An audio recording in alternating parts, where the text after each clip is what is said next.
Crisis, dealing with crisis اور post crisis. یعنی بحران آئے گا, اس کا جب پتہ چلنے لگتا ہے تو ہم کیسے ڈیل کریں گے, اس کے بعد دوران بحران ہمیں کیا عمل کرنے ہیں, اور آخری چیز ہے بحران کے بعد پوسٹ کرائسس ہمیں کیا کیا چیزیں کرنی ہیں.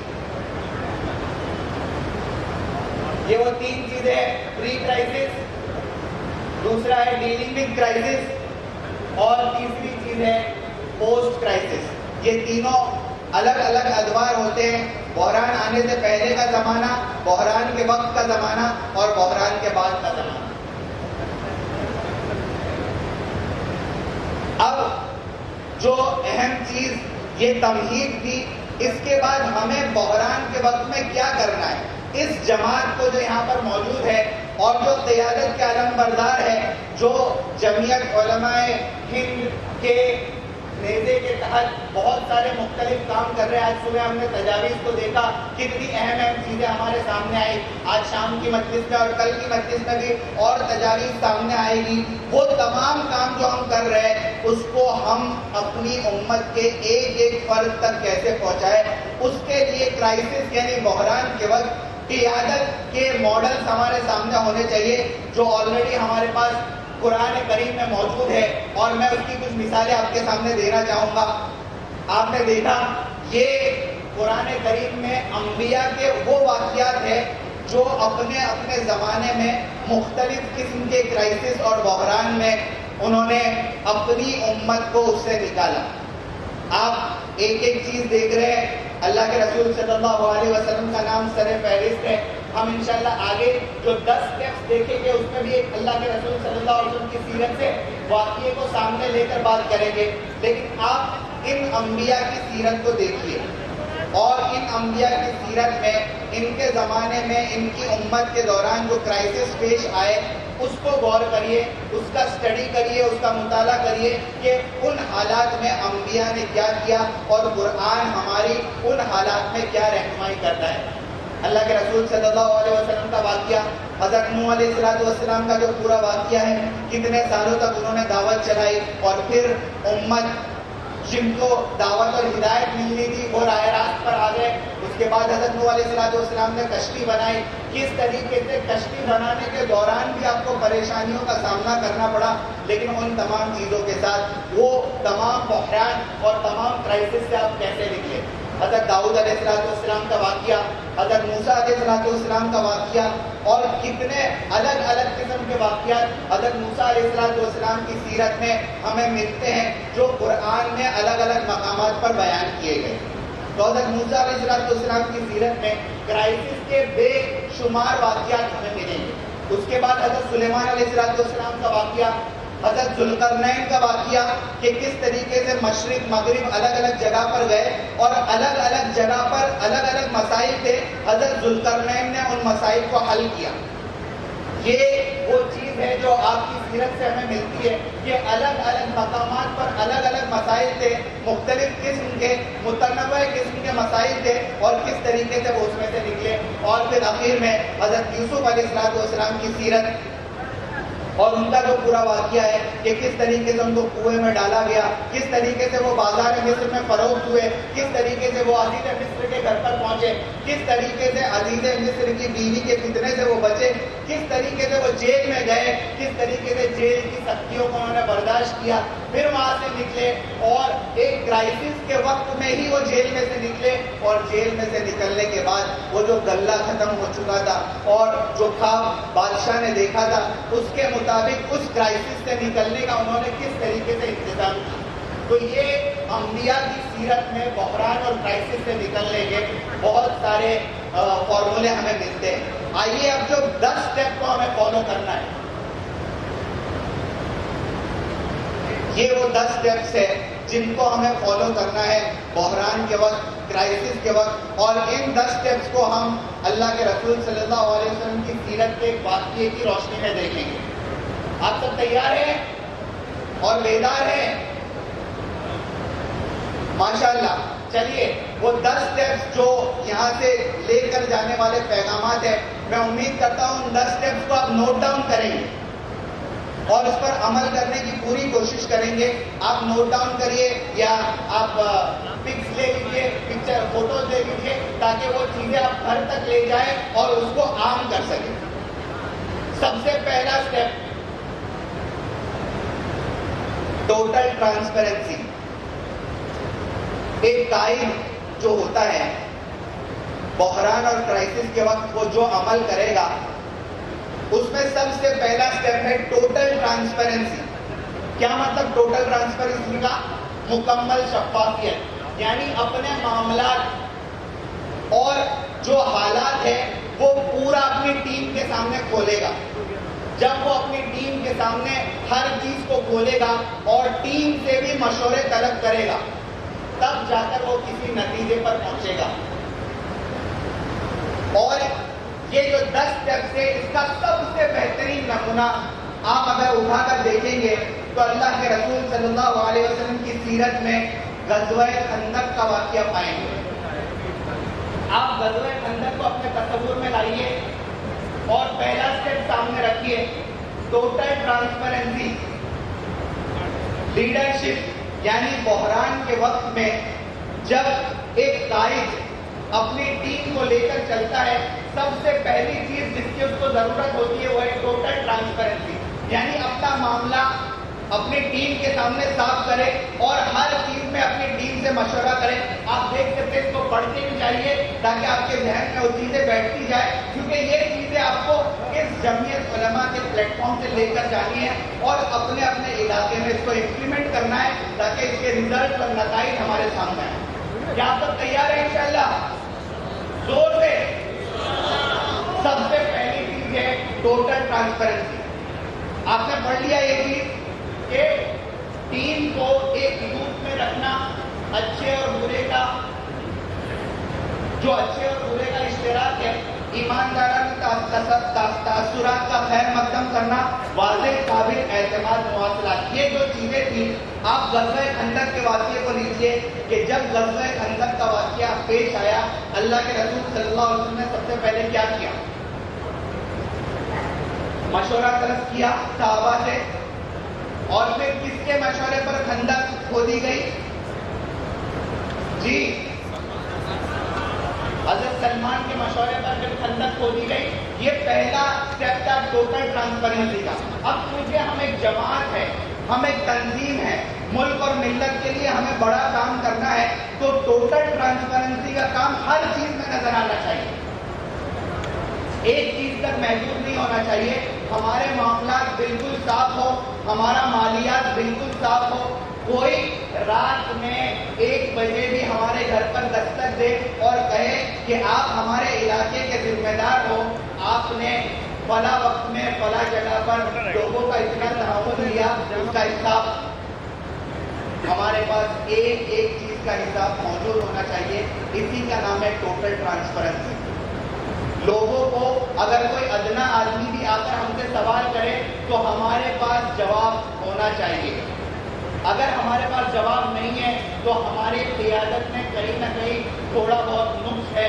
اگر ہم یہ کہیں کہ ہم آپ کو جواب دینے کے لیے یہاں پر نہیں بیٹھے ہوئے ہیں تو ایسا بھی کہا جا سکتا ہے, لیکن اگر آپ کے پاس جواب ہے تو آپ نے فارسی کا وہ محاورہ سنا ہی ہوگا, آرا کے حساب پا کر از محاسبہ چھ بار. اس کو کسی بھی قسم کے محاسبے سے ڈرنے کی کوئی ضرورت نہیں ہوتی ہے. یہ پہلی چیز ہے ٹوٹل ٹرانسپیرنسی. آئیے دوسری چیز کی طرف, دوسرے اسٹیپ کی طرف. دوسرا اسٹیپ ہے قیادت کا کمپلیٹ اویلیبلٹی, یعنی مکمل دستیابی. جب آپ ٹیم کے ساتھ کام کر رہے ہیں تو ٹیم کے ساتھ کام کرنے کا بنیادی مطلب یہ ہوتا ہے کہ جب ٹیم کو آپ کی ضرورت ہو آپ ان کے ساتھ موجود ہو, آپ ان کے سامنے موجود ہو. آپ دیکھیے موجودہ, مرئی اور قابل رسائی, سمجھ رہے 3 چیزیں, موجود بھی ہو, آپ ٹیم کو کام کرتے وقت نظر بھی آتے ہو, اور جب ٹیم کو آپ تک پہنچنا ہو ٹیم آپ تک آسانی سے پہنچ بھی سکتی ہو. ٹھیک ہے, جب لیڈر آپ کا ٹیم کے ساتھ فیلڈ پر موجود ہونا آپ کے رویے کو ٹیم ٹیم دیکھتی ہے, آپ کے ہاؤ بھاؤ کو ٹیم دیکھتی ہے, آپ کی باڈی لینگویج کو ٹیم دیکھتی ہے کہ ہمارا قائد بحران کے وقت اور کرائسس کے وقت کس طریقے سے کام کرتا ہے. اور غزوہ خندق کے وقت آپ نے دیکھا کمپلیٹ اویلیبلٹی, اللہ کے رسول موجود تھے, اللہ کے رسول موجود تھے فیلڈ پر, جی نظر آ رہے تھے سب کو, ہر کام میں اللہ کے رسول شریک تھے. تو یہ دوسرا اسٹیپ ہے کمپلیٹ اویلیبلٹی. کرائسس کے وقت ہمارے قائد فیلڈ پر نظر آنے چاہیے. تیسرا اسٹیپ ڈیمانسٹریٹنگ ایمپیتھی, یعنی ہمدردی کا مظاہرہ کرنا. ٹیم کے ساتھ کام کرنے میں لیڈرز کے لیے یہ بات ضروری ہے کہ وہ اپنی ٹیم کے ساتھ اور قوم کے ساتھ ہمدردانہ سلوک کریں. اب وقت بہت زیادہ نہیں ہے, اس کے لیے میں ہر چیز کی تہ میں نہیں جا رہا ہوں, آپ کو صرف اشاروں سے اور سیرت کی مثالوں سے سمجھا رہا ہوں. اللہ کے رسول صلی اللہ علیہ وسلم کو دیکھیے غزوہ خندق کے وقت ڈیمانسٹریٹنگ ایمپیتھی کیسے کی, آپ نے ہمدردی کا مظاہرہ کیسے کیا, کچھ یاد آ رہا ہے آپ کو؟ سب لوگوں کے پیٹ پر ایک ایک پتھر بندھا تھا, اللہ کے رسول کے پیٹ پر 2 پتھر بندھے ہوئے تھے.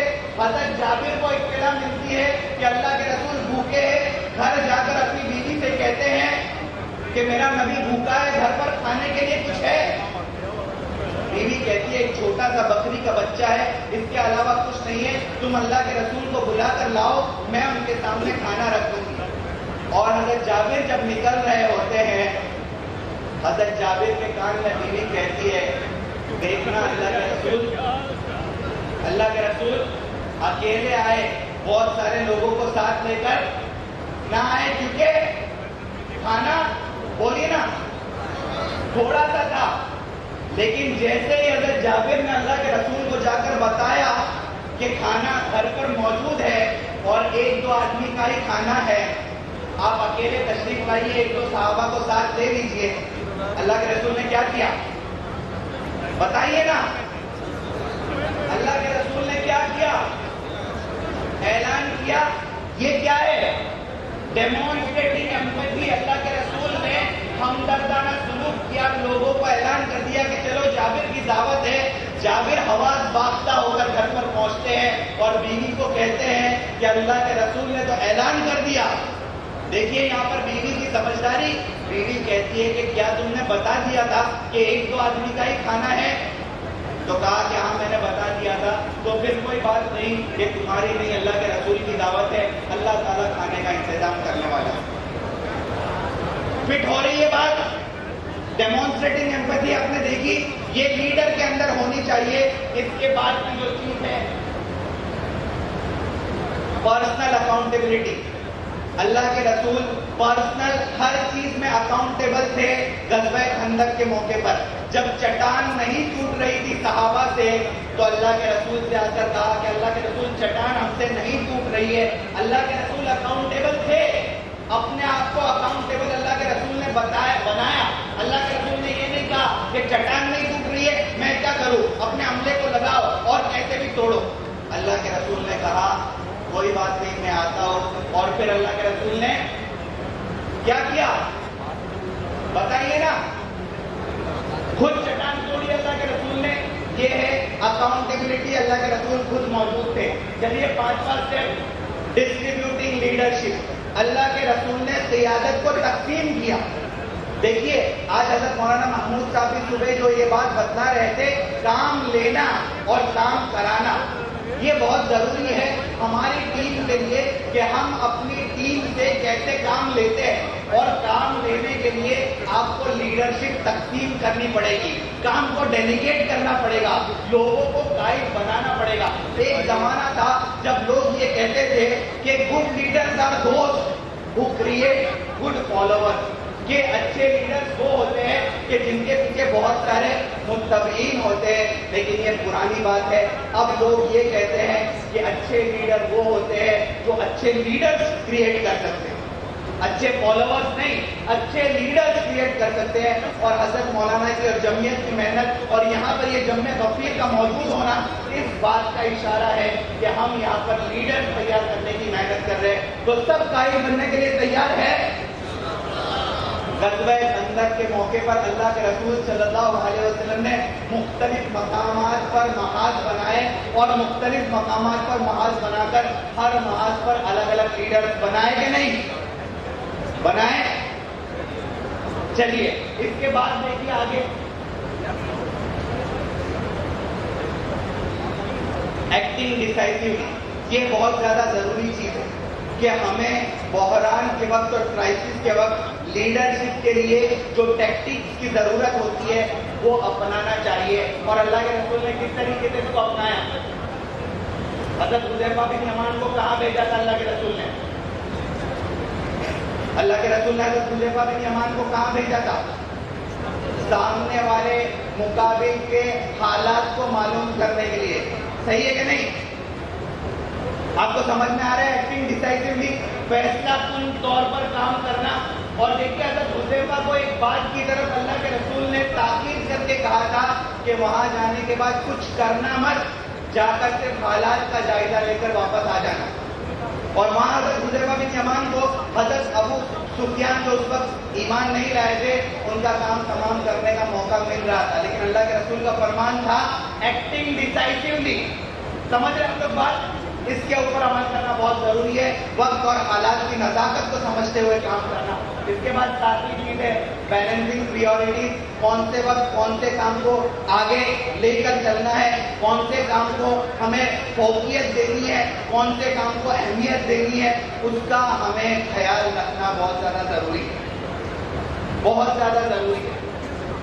آج صبح جو ویڈیو کلپس بتائی جا رہی تھی اس میں حضرت مولانا نے ایک بات کہی کہ آپ مدرسے میں پڑھ کر اچھے معلم تو بن سکتے ہو، لیکن اچھے مبلغ بننے کے لیے وقت کی جو ضرورت ہے اس کو سامنے رکھتے ہوئے آپ کو پریورٹیز کو بیلنس کرنا پڑے گا کہ آج کس چیز کی زیادہ ضرورت ہے، کس چیز کی زیادہ اہمیت ہے، اس کو سامنے رکھنا پڑے گا.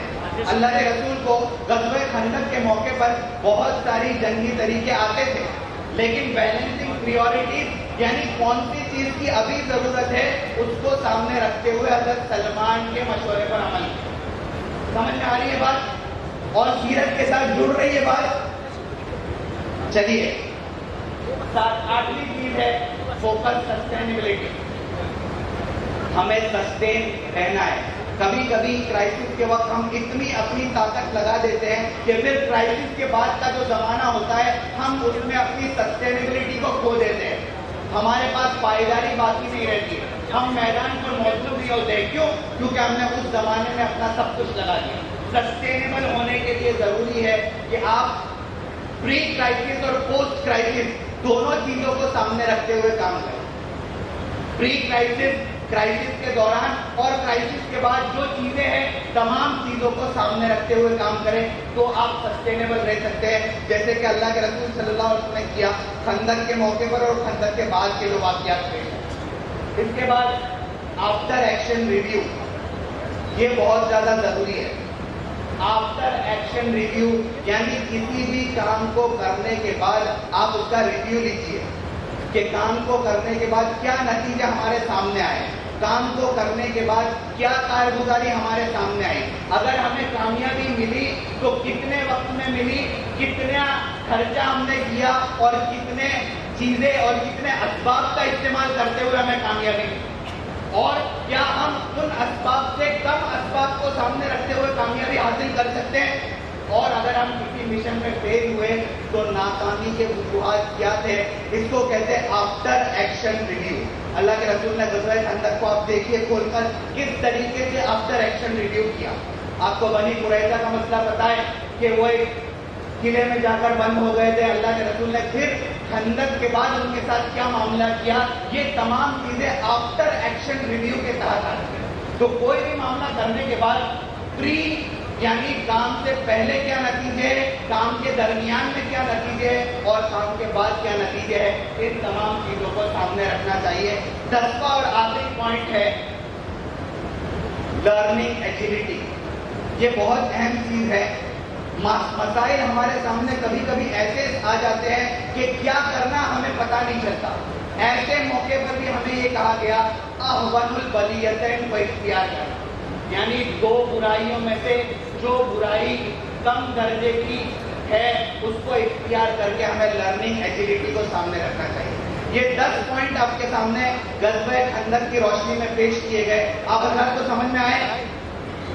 اب اس کی ایک ماڈرن مثال میں آپ کے سامنے پیش کرتا ہوں. یہ سیرت سے 10 پوائنٹ تو میں نے آپ کو سمجھایا. لرننگ ایجیلٹی جو ہے اس کا ایک ماڈرن ایگزامپل میں آپ کے سامنے دینا چاہتا ہوں. آپ دیکھ رہے ہیں تصویر آپ کے سامنے ہے.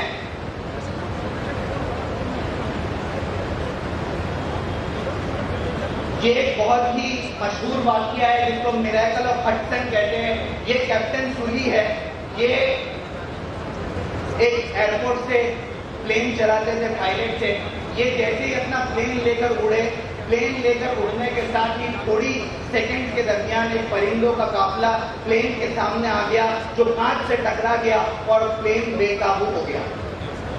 اب ان کو لرننگ ایجیلٹی کو کرائسس اور بحران کے زمانے میں اور ہماری کشتی اور ہمارا پلین جب حالات میں اور ہواؤں کے بہت زیادہ تیزی کے اندر پھنسا ہوا ہے، ایسے وقت میں کیا کرے گا ایک لیڈر، ایک کیپٹن، ایک پائلٹ کیا کرے گا؟ یہ انہوں نے قریب میں ایک ہڈسن ریور تھا، اس کے اوپر پلین کو میریکل کہا جاتا ہے اس کو، یعنی اس پلین کو اس ریور پر لینڈ کرنا یہ بالکل امپاسبل تھا، لیکن انہوں نے کیا. جیسے انہوں نے وہ کام کیا اور پیسنجر سب صحیح سلامت باہر آ گئے، میڈیا والے، انٹرویو لینے والے آ گئے ان کے سامنے، اور انہوں نے کہا کہ آپ نے یہ کیسے کیا، آپ نے یہ کیسے کیا. انہوں نے صرف 2 جملوں میں انٹرویو دیا، 2 جملوں میں، اور وہی 2 جملے ہمارا کور میسج ہے جو ہمیں یہاں سے لے کر جانا ہے. 2 جملوں میں انہوں نے انٹرویو دیا. پہلی بات انہوں نے جو کہی وہ یہ کہی، پڑھیے، زور سے پڑھیے نا. مائی ایروپلین، کیا کہا انہوں نے؟ مائی ایروپلین، یعنی چاہے یہ کشتی اور یہ پلین کتنی زیادہ مصیبت میں ہو، یہ میرا پلین ہے. جب تک آپ آنرشپ نہیں لیں گے کسی چیز کی، آپ مسئلے کا حل نہیں نکال سکتے. آپ جب تک اس امت کی آنرشپ نہیں لیں گے کہ یہ میری امت ہے، میرے نبی کی امت ہے، تب تک مسائل حل نہیں ہوں گے. جب تک یہاں بیٹھا ہوا ہر آدمی یہ نہیں سوچے گا کہ میری امت ہے اور اس امت کے تمام مسائل میرے مسائل ہیں، تب تک مسئلے کا حل نہیں نکلے گا. یہ پہلی چیز، اس امت کو اپنی امت سمجھیے. مائی ایروپلین یعنی یہ میری امت ہے، چاہے کسی بھی درجے میں ہے، چاہے کتنے ہی مسائل سے گری ہوئی ہے، لیکن یہ میری اور میری نبی کی امت ہے. جب اس امت کی آنرشپ آپ لیں گے تب اس امت کے مسائل کو آپ حل کر سکیں گے. سب تیار ہیں انشاءاللہ اس کے لیے؟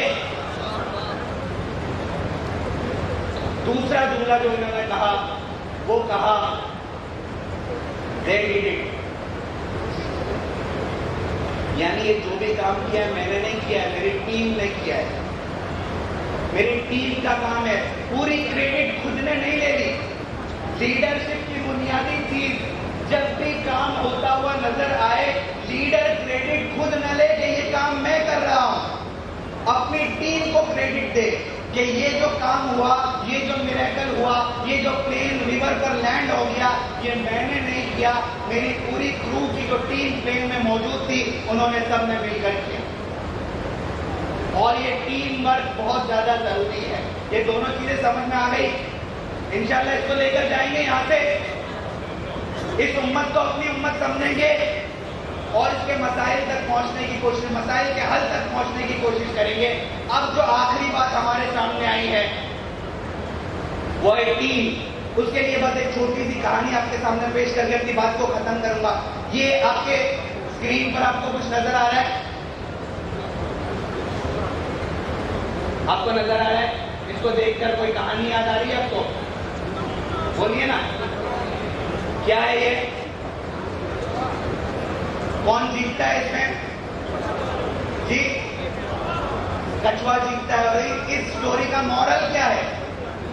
یہ جو سٹوری ہے اس کا مورل آف دا سٹوری کیا ہے؟ کچھوے اور خرگوش کے درمیان ریس ہوتی ہے اور خرگوش سو جاتا ہے، کچھوا جیت جاتا ہے. اس سٹوری کا مورل کیا ہے؟ Slow and steady wins the race. کیا ہے؟ Slow and steady. پڑھنا آ رہا ہے نا؟ یعنی دھیرے دھیرے چلو، کوئی مسئلہ نہیں ہے، لیکن چلتے رہو، کبھی نہ کبھی پتہ حاصل ہوگی. یہ اسٹوری کا مورل ہے. لیکن آپ کو کیا لگتا ہے یہ اسٹوری کب کی ہے، کس زمانے کی ہے؟ بہت پرانی، لانگ اگو یہ اسٹوری ہے، بہت پرانی ہے. اب ایسا نہیں ہوگا. آپ کو کیا لگتا ہے کہ ایک مرتبہ کچھوا جیت گیا، کچھوے نے اور خرگوش نے پھر سے میٹنگ کی اور اس نے کہا کہ پھر سے ہم ریس لگائیں گے. ایک مرتبہ تو جیت گیا لیکن ہم پھر سے ریس لگائیں گے. اب آپ کو کیا لگتا ہے دوسری مرتبہ ریس لگائیں گے تو کون جیتے گا؟ بولیے نا. بس میں اپنی بات کو ختم کر رہا ہوں، جلدی جلدی بولیے. کون جیتے گا؟ اب وہ سوئے گا؟ بولیے نا زور سے ذرا جلدی. نہیں سوئے گا. تو اب دوسری مرتبہ ریس ہوگی تو کون جیتے گا؟ کون جیتے گا؟ اور moral of the story change ہو جائے گا. اب مورل آف دا اسٹوری کیا ہوگا؟ اب مورل آف دا اسٹوری ہوگا fast and consistent wins the race. کہ آپ کو اس زمانے میں چلنا ہے تو تیزی کے ساتھ چلنا پڑے گا، لوگوں کے ساتھ قدم سے قدم ملا کر چلنا پڑے گا. ٹیکنالوجی کی دنیا ہے اور جو چیزیں اس زمانے میں ضروری ہے، جیسے کہ ملت اوپن اسکول وغیرہ کے ذریعے سے جو ہم کام کر رہے ہیں، جمعیت اوپن اسکول کے ذریعے سے، یہ وقت کی اہم ضرورت ہے جس کو ہم سامنے رکھتے ہوئے کام کریں. تو اب کون جیتے گا؟ اور ماڈل چینج ہو گیا. لیکن یہاں پر ختم نہیں ہوئی بات. دونوں نے ایک جیتی. اب دونوں پھر سے جمع ہوئے کہ ہم تیسری مرتبہ ریس کریں گے اور بیسٹ آف 3. اب تیسری مرتبہ جو جیتا وہ اصل ونر ہوگا. تو دونوں نے مشورہ کیا کہ ٹھیک ہے کوئی بات نہیں. لیکن مشورہ کرتے ہوئے کچھوے نے کہا کہ جس میدان میں دوڑنا ہے وہ میدان میں طے کروں گا کہاں دوڑنا ہے. اور پھر اس نے میدان ایسا طے کیا جس میں راستے میں ایک تالاب بھی آتا تھا. تو اب کون جیتے گا؟ زور سے بولیے نا. اب کون جیتے گا؟ کون جیتے گا؟ کیوں جیتے گا؟ کیوں جیتے گا؟ مورل پھر سے چینج ہو جائے گا. کیا ہوگا مورل؟ مورل پھر سے چینج ہو جائے گا. یہاں پر کچھوا پھر سے جیت گیا. کیوں؟ مورل چینج ہو گیا. Talent wins the race.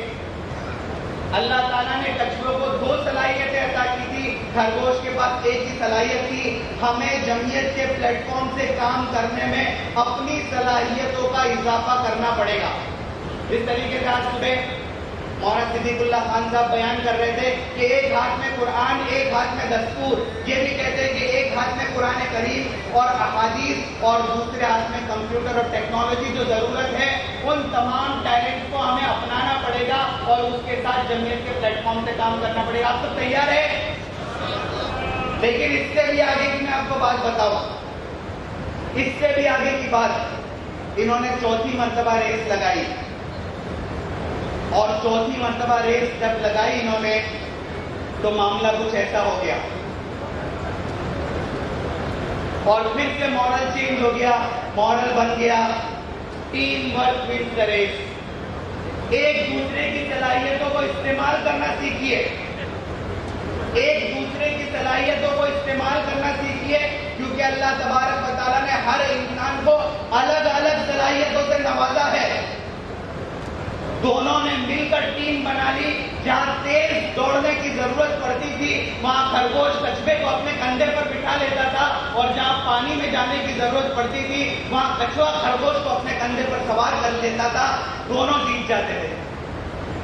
یہ جمعیت کا پلیٹ فارم یہی بتانا چاہتا ہے. اس مجمع کو جمع کرنے کا مقصد یہی ہے کہ یہاں پر موجود ہر آدمی اپنی پوری صلاحیت کو استعمال کرے اور ایک دوسرے کی صلاحیت کو ساتھ میں لے کر چلے تاکہ ہم ملک اور ملت کے لیے کچھ بڑا کر سکیں. آپ سب تیار ہیں انشاءاللہ؟ زور سے بولیے انشاءاللہ. آخری پیغام اس قرآن کی آیت سے میں نے بات کو شروع کی تھی اور قرآن کی آیت سے میں اپنی بات کو ختم کر رہا ہوں. ہمیں ڈرنے کی ضرورت نہیں ہے، کیونکہ ہمارے پاس مولا ہے اور ان کے پاس مولا نہیں ہے۔ ہمارے پاس مولا ہے، ہمارے تمام کاموں میں اللہ تبارک و تعالیٰ کی مدد، اللہ تبارک و تعالیٰ کی نصرت اور توکل ہمارا بہت مضبوط ہونا چاہیے۔ یہ اگر ہمارے پاس ہے تو انشاءاللہ ہمیں کبھی کسی میدان میں شکست نہیں ملے گی۔ اور آخر میں بس اس پیغام کے ساتھ آپ کو چھوڑنا چاہتا ہوں، زور سے پڑھیے اس کو، If not us who، اگر یہ کام ہم نہیں کریں گے تو کون کرے گا؟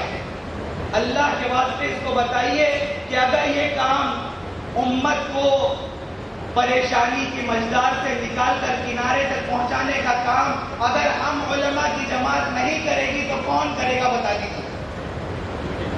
اور دوسرا سوال ہے کہ اگر اب بھی وہ کام کرنے کا وقت نہیں آیا تو پھر وہ وقت کب آئے گا؟ اگر اب بھی ہم بیدار نہیں ہوئے، اگر اب بھی ہم جاگے نہیں تو پھر ہم کب جاگیں گے؟ If not us who، اگر یہ کام ہم نہیں کریں گے تو کون کرے گا؟ If not now when، اگر اب بھی ہم نے وہ کام کرنا شروع نہیں کیا، ملک اور ملت کے لیے اپنا سب کچھ لگانے کے لیے اگر ہم تیار نہیں ہوئے تو پھر کب تیار ہوں گے؟ آخر میں علامہ اقبال کے شعر کے ساتھ اپنی بات کو ختم کرنا چاہوں گا۔ نگاہ بلند سکون دل نواز، جہاں پرسوز کہیے رخت سفر میر کارواں کے لیے۔ یہ قیادت کے اصول اور بحران کے وقت قیادت میں جو چیزیں ضروری تھی وہ میں نے آپ کے سامنے پیش کی۔ میں پھر سے ایک مرتبہ آخر میں حضرت مولانا محمود اسد مدنی صاحب کا، حضرت مولانا حکیم الدین صاحب کا، جمعیت کی پوری ٹیم کا اور آپ سبھی حضرات کا ممنون و مشکور ہوں کہ آپ نے سما فراشی کو برداشت کیا اور جو باتیں میں نے آپ کے سامنے پیش کی اس کو سنا۔ اللہ تبارک و تعالیٰ بس ان تمام باتوں پر ہمیں عمل کرنے کی توفیق عطا فرمائے۔ دیکھ زندہ سے پرے نقش چمن جوش بہار، دیکھ زندہ سے پرے نقش چمن جوش بہار، رقص کرنا ہے تو پاؤں کی زنجیر نہ دیکھ۔